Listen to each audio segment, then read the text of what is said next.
Hi folks, welcome back to the channel. So today I'd like to talk about Warhammer 40,000 Kill Team and why I'm not really sure what the future holds for it. So for those that are new to the channel, I've made quite a bit of Kill Team content. I was certainly really excited for it when it came out, as I saw that as my route into 40k, and then after playing it, I realised it was exactly what I wanted it to be. I made a few videos about sort of rules beginners get wrong, and I also then made some videos comparing it to Necromunda. First of all, way back, probably about 5 or 6 months ago now, and then once Necromunda's rulebook was updated and Kill Team had changed a little bit, I made a second comparison video. Now with the release of Kill Team Arenas, it's just kind of got me thinking that I'm not really sure what Kill Team's direction is anymore. If we go back to the launch of Kill Team last year, it seemed to go really well for Games Workshop. It seemed to be universally liked by people. The rules seemed pretty straightforward and it sold really well. I really enjoyed it because I liked the fact that all of the kind of the rules and all of the army lists were in that one book, so you only had one place to go searching. Then came the release of Rogue Trader, and at the time I wasn't really sure where it fitted. It's almost like they could have released Rogue Trader as a completely sort of separate product away from the Kill Team tag.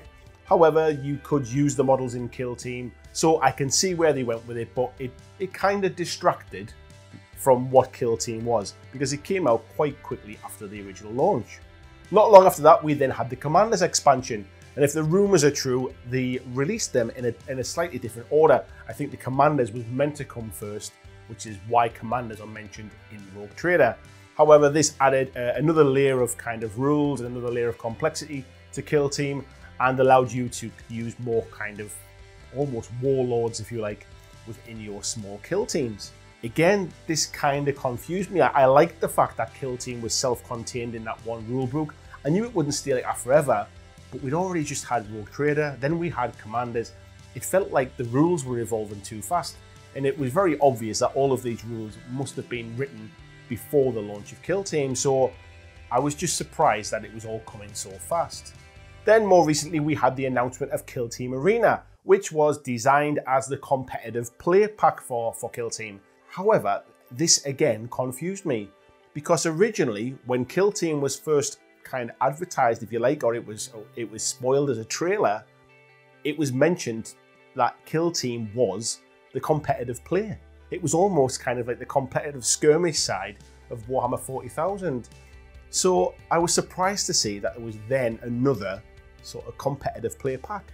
Then when I found out a little bit more about it and dug a bit deeper, and I found out that the boards came with predefined kind of boards to be used in competitive play. It came with predefined terrain to be used in competitive play, and they were kind of one level. There was no height in this particular game, so there's no climbing up terrain as they would have been in the original Kill Team starter set. You don't need Kill Team Arena to be able to play Kill Team. You can just buy the Kill Team rulebook and buy your own terrain and mats and all of that kind of stuff and play as it is in that original book. However, it's just another product that seemed to be slightly confusing. Now within this Kill Team Arena, there is tactic cards, there's mission cards, and there's the new objective cards now as well. There's 2 folding boards which are double-sided, so there's 4 different mats to be able to play on within these competitive rules. Now I can see what Games Workshop are trying to do with this set. They're trying to create a very easy to access competitive play set for stores or for tournament organizers, where the boards are all marked out already, the layout is predefined, the terrain is always the same. And not only that, people bring their own terrain and boards as well. So this becomes very easy to organize from a kind of competitive setting. Think along similar lines to Shadespire, where everybody that takes part brings their own boards, they bring their own tokens, they bring their own cards. If there's any kind of terrain they want to bring, they bring their own terrain. The tournament organizer, he or she, all they need to do is to essentially give some space up to the tournament. I also see this Kill Team Arena as a nice entry point for new players. If you've never played Kill Team before, you can pick up Kill Team Arena set, you can pick up the Kill Team rulebook, and there's some terrain in there that is predetermined. You don't sort of feel that, oh well, I haven't got enough terrain for this board, or one army is always winning because I don't have enough terrain and they work better out in the open, that kind of stuff.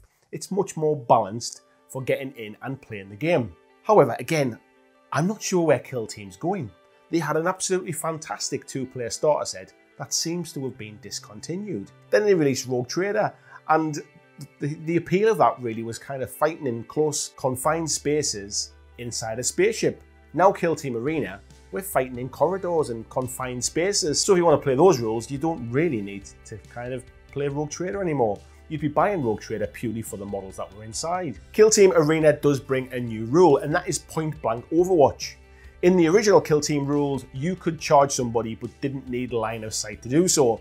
And if they didn't have line of sight to you at the start of that charge, they couldn't fire Overwatch. In these new rules, as soon as you're visible as part of that charge, your opponent gets to fire their bolt gun or whatever weapon they have and try and take you down before you get there. This feels much more thematic and really does fit in with those close confined spaces. The other thing that kind of is playing on my mind a little bit as well is that by designing Kill Team now specifically very much for competitive play, which is not something Games Workshop have really done before, this can sometimes alienate new players. So if you think about some games that started off as quite casual and were very kind of relaxed to play, but then over time went very competitive so that people would only play those competitive rule sets, games like X-Wing, games like Guild Ball, games like War Machine, they're almost barriers to entry now because people come to play those games and they're playing against people who play ultra competitive lists, and there's kind of no casual play.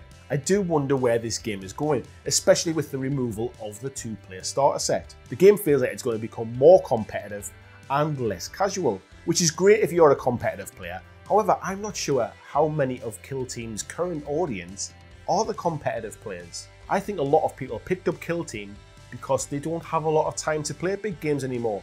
They might only have an hour or so. They might only have time to paint up sort of 10 models. Those don't strike me as the kind of people who want to play uber competitive games. I think what I'm trying to say is that there's no real clear path for Kill Team.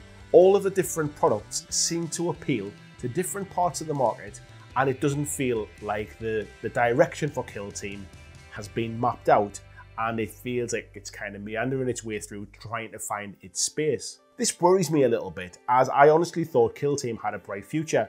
Now I'm not so sure. Does that mean I won't pick up Kill Team Arena? Probably not.